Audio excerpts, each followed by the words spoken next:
Hey guys, welcome to MMA Maverick. I'm here with the KUPI brothers. We're gonna go over the fights tonight. Some fight card. 314 was a fun card. We're gonna start with Nora Cornell against Haley Cowan. So, what did you guys have for this fight? I didn't have much. I don't know much about either of these girls. They're fairly new to the UFC, and we got here a bit late, so we actually missed this fight. But we got in right as she was sinking in. I think a rear naked choke it was, and she finished her by submission. It was good work. She looked good from what I saw. Like I said, don't know much about these girls. They're fairly new to the UFC, fairly low level women's MMA. So Yeah, I had Nora by submission, so I was actually hit. It was plus 700. great work. Yeah, good to start off the card. And then next fight we had a great striking on display. So you had Trayshawn Gore, right, starting off, bro? Yeah, I took Trayshawn Gore based on the odds. I took Trayshawn Gore based on the odds. I thought it was a value play. Watching the fight, he got pieced apart. He got pieced up. It was like 120 strikes to 20. He did hurt him at one point, but it was few and far between. Marco Tulio literally landed probably every strike I've ever seen in a UFC fight in this fight. I think Trayshawn Gore throw like 6 strikes the whole fight or something. It was crazy. It was you heard, bro. Yeah, with Tulio, right? It was my first time really watching him and like seeing him. Like he threw a lot of crazy strikes, like spinning stuff that you would normally think wouldn't land, but he landed all of that stuff. Yeah. Like to throw spinning attacks, up elbows, Yeah, those spinning kicks for money. and to land those efficiently and productively. Dangerous guy, man. Excited to watch him fight coming up whenever he fights again. Definitely. Very dangerous. What we got next, The bro? next fight is Mitch Raposo against Suma Darji. I want to let my brother talk about this because even though it was a boring fight, I think he had a couple things to say about Mitch Raposo. Raposo, like, you could see that all the tools were there where he could have been more effective in the fight, but he just didn't want to throw, man. Like, he didn't want to be aggressive and go and take the fight. Like, why did you sign up to be here? I could see the route that he could win that fight, but he just didn't have the desire, the aggression. He was still gun shy. A little gun shy. Maybe, he's a young guy. Maybe he can grow into that and be more comfortable, but I feel like there was more there for him to do, and he just didn't do it. Yeah, for sure. What do we have next, bro? We had Cedric Damas, Michael Jacek. So I had Michael in this fight, but I really thought it was going to go at least in 2 rounds, maybe be a decision. But Michael really impressed me. He really improved his striking. He's training with the fighting nurse now. He looked really clean. He handled him. I thought, a lot of the punches in the end were landing on his guard, but the referee Goddard told him, he said, defend yourself. He told him 3 times, and once you've taken 30 strikes in a row like that, Cedric Dumas really wasn't in this fight. The work that Michael Jacek has done with fighting nerds really showed off here. He's just easy work for him. Easy. He just implemented whatever he wanted to do and just took care of business. Took home the win and put on the glasses and celebrated with Kyle Mariah, Yeah. I agree. I think you guys summed it up pretty well. That's, he took care of it. He landed, I thought, a good amount of those elbows got through the guard, enough for where Goddard should have stopped that. And also, he was hurt. He had already got wobbled by the forearm of the punch. Took the equilibrium. Too many strikes in a row. The ref can't let you sit there eating elbows off your back. Yeah. Facts. What do we have next, bro? We got Julian Erosa against Darren the Damage Elkinson. Boy was there damage. Yeah. I mean, I told my brother before this fight, and I told a bunch of my friends before this fight, he really shouldn't be in the UFC anymore. He's a legend of the game, 42. and yeah, but he's like 102 based on the damage that he's taken, bro. It's just enough is enough. And even Julian Erosa said after the fight, he was looking up at the referee like, why aren't you stopping this? He doesn't deserve this, and there's not much to be said. It's father time. Yeah. This is back in the day, he could take all this damage, like even against Mirza Bektic, like you said, like, he could take all this damage and come back and like maybe beat people when they get tired. But he doesn't have that chin anymore. He doesn't have the grit. Like, I mean, he was taking some big shots, but he did not do anything at all in that fight. Like, he just tried to shoot for takedowns. But yeah, he just got finished pretty easily by a Rosa. We had a Rosa by sub. A lot of our plays were on a Rosa by sub. But didn't it was by a knockout. So I feel like a lot of people went for that. And the next fight is Chase Hooper against Jim A10 Miller. I took Jim Miller to win in the first round. I just put like $30 to win $500. Yeah, I mean, that was his best round. He won it on 2 of the judges' scorecards, but in the end, Chase Hooper has shown so much growth. He's gotten so much stronger. We thought that maybe he could possibly submit him, but, you know, Jim Miller has that jiu-jitsu in his back pocket. And Chase Hooper, after the first round, even in the first round, late first round, from that point on, Chase Hooper really took into his own and really took care of business. He took care of Jim Miller, as he should. You know, Jim Miller, another legend of the game, but Chase Hooper's an up-and-comer who's actually becoming a viable prospect at this point, you know?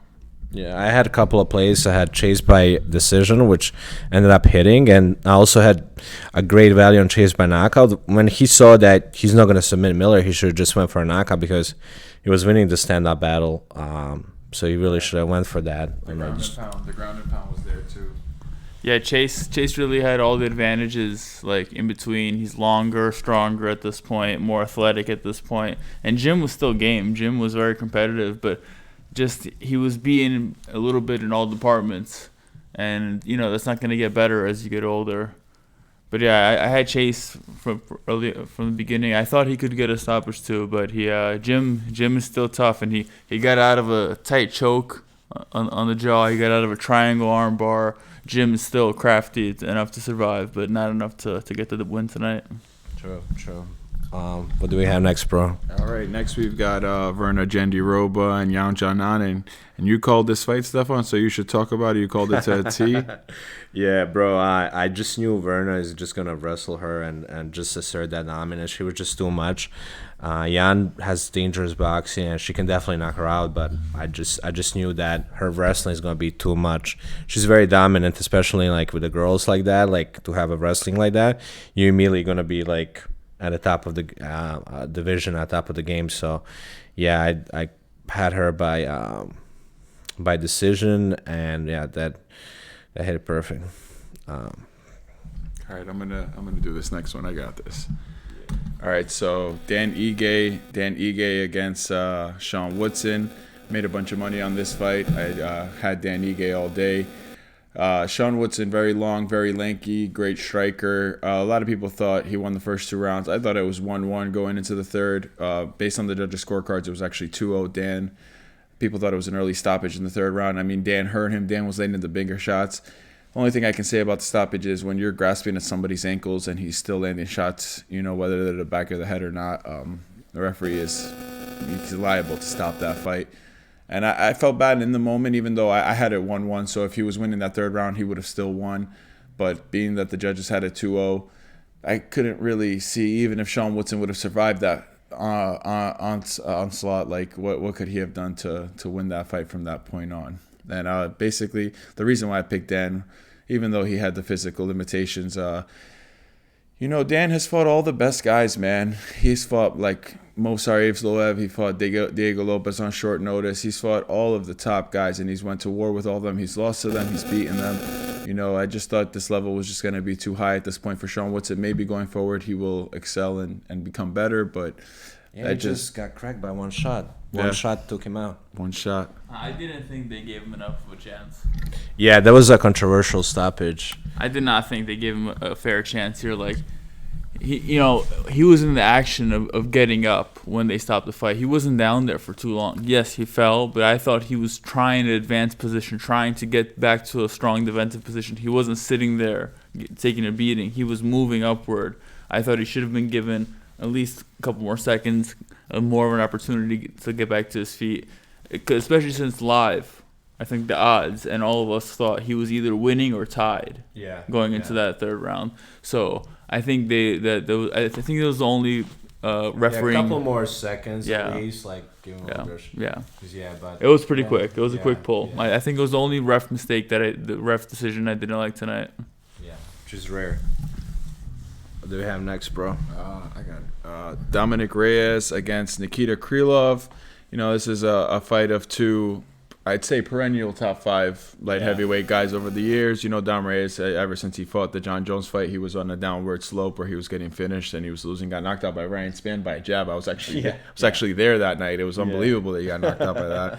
Nikita Krylov, we both thought is the better overall fighter. Yeah. But we did talk about the fact that he was coming off that 2-year layoff, and maybe that has something to do with it. And Dom has been on a resurgence here. You know, he's been winning fights. He's been finishing fights. This is 3 straight. Smith, This is 3 straight knockouts in a row for him. And this one was the best of them all because it was against the best opponent. And man, that was a fast left hook counter. That was beautiful. It was devastating. The devastator. Yeah. Yeah, that was a beautiful knockout. I really expected more out of Krylov, but this is what happens when you don't fight for 2 years.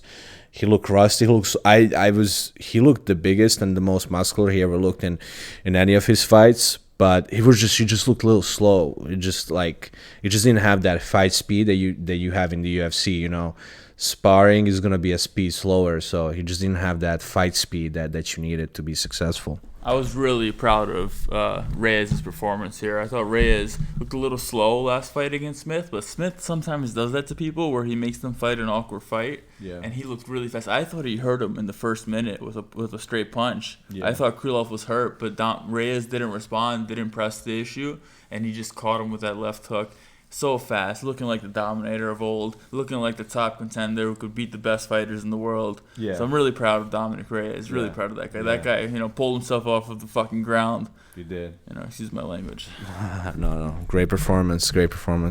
What do we have next, brother? This is a fun one. The next fight is Patricio Pitbull Freire against Yair Pantera Rodriguez. A fight that I thought I'd never see in this life. We thought we'd never see this fight, but I will say, not to take anything away from Yair, he's an incredible striker, incredibly fast. But maybe Pitbull waited too long to come over to the UFC. He lost to Sergio Pettis, who has gotten better, but he lost to Sergio Pettis in Bellator. Then he went over and lost in Rizin. Now he's come over here. He didn't look on the level. To be honest, both fighters, I'm not screaming for a championship fight or a championship fighter out of those two fighters. They are both very talented, extremely talented. Yair was clearly the better fighter, and he imposed his will, but it's just a very, very poor fight. I guess maybe it's one of those fights where you're just expecting so much, and then a lot of nothing happened, But they were very like gun shy. None of them were pushing the issue. They had too much respect for each other. In a way, Yair was hitting his shots and he was too fast for Patricio. Patricio was just staring him down, walking him down, and then had a couple of good moments for Pitbull, but then Yair hit him in the third round and he was on top of him, teeing off, but then got reversed. So it went to decision, but Yair, if he pushed a little harder, he'll probably finish this fight, which will look great for him. And if he wants to fight for a title again, right now, we'll see what happens. If Diego won and then Yair won in spectacular fashion, it could have been a great matchup because of the beef they have. So right now, Volk, we'll see who they match with. We'll talk about this. Later, but I don't think Yair Rodriguez is deserving of a title shot, not off that performance, especially being that the guy who has the belt now absolutely decimated him. So I don't think. I don't know who Yair can really fight at this point. Maybe he can rematch Max Holloway. Maybe Max Holloway. I don't think he deserves that fight. My expectations were low for this fight coming in, and I was still disappointed. Yeah. Okay, and Yair definitely was the faster, longer guy, but I don't think Max Holloway gets a top of the card guy in a pay-per-view, a Justin Gaethje level guy, a top guy. I don't think Yair is up for that right now. So I don't know. I guess they're very disappointed in that fight. Yeah. And then a fight that I know you put a lot of hope in, bro. Yeah, for sure. Bryce Mitchell. Hey, listen, Sean Silva. I'll be the first to say it. Bryce Mitchell, John Silva. I was expecting, Bryce to have the grappling advantage. Although I did tell him earlier today that John Silva has very, very slick BJJ. But the fact of the matter is, John Silva just clearly better, way better striker, imposed his will, did whatever he wanted. He was laughing and joking in there the whole time, barking at him.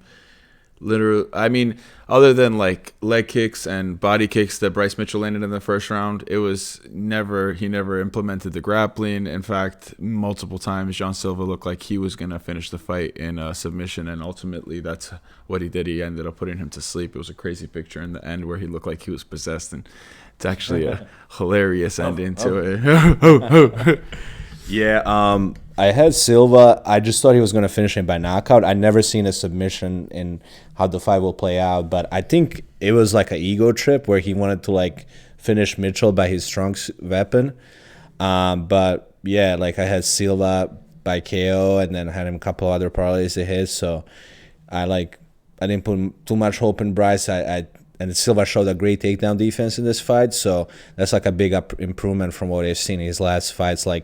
Like you said, Astrid, against Jordan, he got taken down so many times. Yeah, so. no, clearly put a lot of work in camp on the takedown defense, clearly, and absolutely looked incredible. Bryce never really had a chance to take him down. I think at one point he tripped him for a second, but he got right back up and right back in the distance and right back where he wanted to be.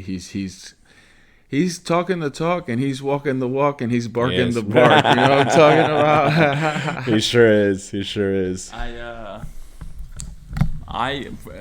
Silva's been my favorite of the fighting nerds. I think I love his skill set. I didn't love all the antics today, but I mean he pulled them off. He played with his food and still did whatever he wanted. He looked away and threw strikes. He submitted Bryce Mitchell. Like, what more could you ask for? Yeah. You really can't ask for anything else. He does what he wants. He's going straight to the top. Yes. Yeah. True. What's the next fight we had, brother? The co-main event of the evening. I actually took a licking on this fight. Paddy the Baddie Pimblett against Iron Mike Chandler. I was taking Chandler for 1 for value, 2 for experience. Paddy taking a step up. But I got to give credit where credit is due. Paddy has worked. He has gotten better. Michael Chandler really didn't have a chance in this fight. We thought that, you thought he was going to be submitted. It ended up being a KO, but he could have done whatever he wanted to him at that point. He just completely mauled him, cut him up, bloodied him up. It was just a horror show. Another guy walking the walk, talking the talk, doing the thing. A future bright star, not even future, current. He's going to fight in the next fight. He's going to fight a top 5 guy no matter who he fights, whether it's Justin, Dustin, Charles, Arman, Ilya. They have, like you said in the breakdown, they have the beef, so that could happen too. So basically it's Paddy's world and we're living in it right now, okay? Because you got to give it to him, man. This is a guy who we thought, I mean, even though you had Paddy by decision that night, we thought he lost to Jared Gordon. So he's come a long way from losing to Jared Gordon. He's actually finishing the fights now. Absolutely. Yeah, I had Paddy by submission. So this is what happened.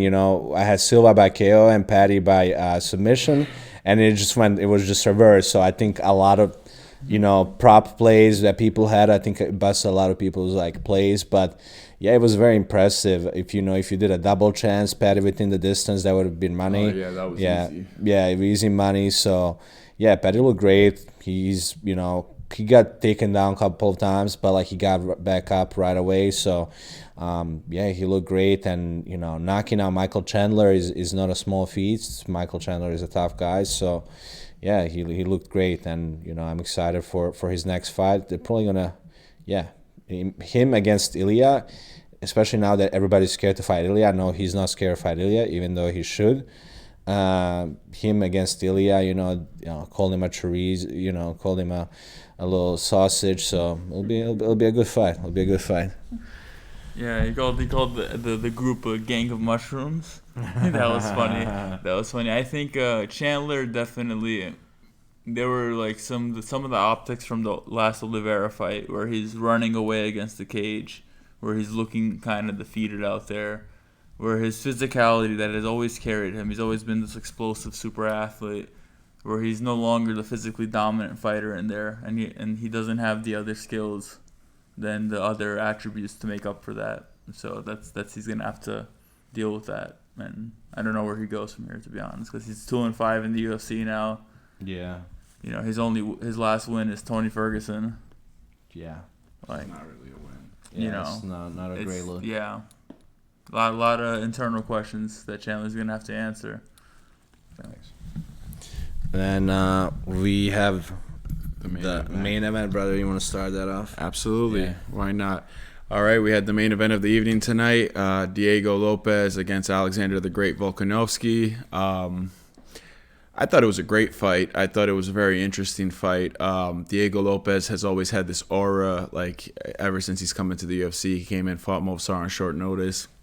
Didn't win that fight, but clearly proved he belonged in the UFC. And I think tonight, even though he didn't come out on top, I think he proved he belongs. He belongs on that level. He hits super hard. Like they said, Dan Ige said when he fought him, he'd never been hit the way he'd been hit by that guy every single time. And he went the full 5 rounds with Volkanovski. And the fact of the matter is, I always questioned this, did Volk come back too soon after the Islam knockout? I'm not taking away the fact that Ilya knocked him out, but was he compromised? And he did get hurt a couple times tonight too, but he was able to fight back. Volk looked like Volk tonight, He put in the game plan, he put in the work, he thoroughly outstruck him. I thought he dominated him. I had 4 rounds to 1. One judge had it 3 rounds to 2, but he clearly ended up winning that fight. But Diego Lopes showed, if he's not a champion yet, maybe he will be one day. He definitely can be one day. And Volk had a lot to prove here, and a lot of people doubting him, and he just went out there and he handled business against a very, very tough opponent, a very tough, young, promising opponent. And Volk reclaimed his strap. And just how good is Ilya Topuria, guys? Because damn. Amazing. Yeah, guys, I know I told you this is my dog of the week. And to bet your house on Diego, but yeah, it didn't hit, unfortunately.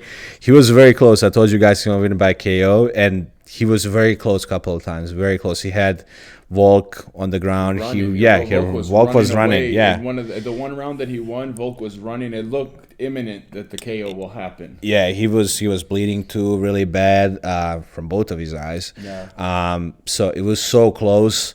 I'm happy that Volk won though. Like, I love Volk, but yeah, he was very dominant. Like he said, 4-1. I had it that way too. Diego Lopes had a lot of times that maybe 2 or 3 times where he could have knocked out Volk if you just pull a little more, pedal to the metal and go for it. But yeah, Diego looked good. Volk looked like his old self. Yeah, and looking forward at the matchups going forward, I mean, I think we both agree that the next fight should be Alexander Volkanovski against Movsar Evloev. I think my brother says too. It's been it's crazy that Movsar Evloev hasn't fight for the belt yet. But speaking of, even though I know Yair really wants a title shot, and he was calling for if Diego Lopes wins to fight him in Guadalajara, but you know what?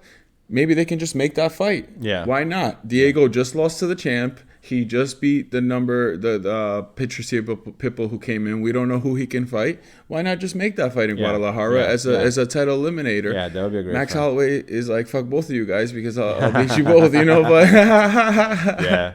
But I think those are good fights to make going forward, and we can see what happens, But I thoroughly believe that Movsar Evloev deserves the next title shot. He's undefeated in the UFC. It's crazy because I don't know if it's a good thing or a bad thing, but about 2.5 years ago, 3 years ago, he was actually supposed to fight Ilya Topuria. They were going to put their O's up on the line, and he ended up getting that severe knee injury that he needed surgery. And that's the only reason they didn't end up fighting. And who knows how that fight would have went, Yeah. And this guy knows how that fight would have went. Movsar by decision all day, baby. It's to take it. I agree wholly with Movsar, guys. Movsar definitely deserves a shot. I like to take this moment to really appreciate Volkanovski. There's he's the guy with that skill set. He puts it on display. Nobody else really does it like him. His movements, his reading of the game, his visuals, cues, boxing, everything lovely. I fell asleep a couple rounds in this fight. Yeah, mixing in. He's gonna mixing the takedowns, and even against the Topuria, he was doing it until he got caught. He hurt Diego a couple times as well, which was unexpected. We didn't expect that he was gonna hurt Diego. But yeah, that's great that you highlighted that. That's he's like you said on your podcast, man. He's the GOAT of the division. People forgot and. People forget, man. People forget. For the record, I think Jose Aldo would have beat the crap out of this guy tonight too. That guy has 6 losses coming into this. You have 6 losses before you get to the title. You're not beating Alex Volkanovski. Yeah, Aldo's always game. But yeah, I went 10 out of 13 tonight. It was a good fun fight card. Yeah. This was a recap with the KUPI brothers, Yes, sir. Astrid and Miryan. Yeah, we're gonna be bringing you more analysis, guys. What events we have next week, bro? I don't know if it's next week or the week after, but I know the next fight card main event is Ian Machado Gary against Carlos Praches, and I for one am that's very super excited. That's a super high level fight. Another fighting nerd going out there. Ian Machado Gary taking another short notice fight against a badass fighter. They like to make fun of Ian Gary, but man, he went out there, he fought Shavkat, he's fought everyone that they've put in front of him. He's been competitive and or won and or finished them. It's just, you got to give it up to the kid. And then Carlos Praches, like we said earlier, the guy's 4-0 in the UFC, 4 walk-off knockouts. Didn't even need the ref to be involved. Just he's walked my off favorite himself. fighting nerd. I would say a good life balance, healthy life balance. He's been incredible. Him, John Silva. All of them say collectively that Mauricio Rufy is actually the most talented one. That's what they agree. I would say so too. But in my opinion, currently the best one, and the funny part is, I think the other 3 are more talented than him, but the best overall fighter is Caio Bahayo, with all the grappling and the cardio and all that. But hey, man, that's a great group of fighters they have. They're 19-0 now in the UFC. They're finishing every single fight. I think the only fight they didn't finish was Caio Bahayo didn't finish Jared Cannonier. It was a decision, right? So I mean, there's no shame in that. Jared Cannonier's a fucking beast, the gorilla and shit. But yeah. Thank you guys so much for coming onto the show tonight. It was a fun fight card. We made some money. It was a lot of fun. 10 out of 13, guys. We'll come back. We'll make some predictions. Thank God I got one of them right, because He's good. He won his soccer bets today, though. So listen, Dan Ige held me down today. Yeah, Dan Ige. God bless Dan Ige. That was a great call out. And God bless the referee. Thank you, guys. Thank you for coming. Thank you. This was like, share, and subscribe. This was MMA Maverick. See you guys later.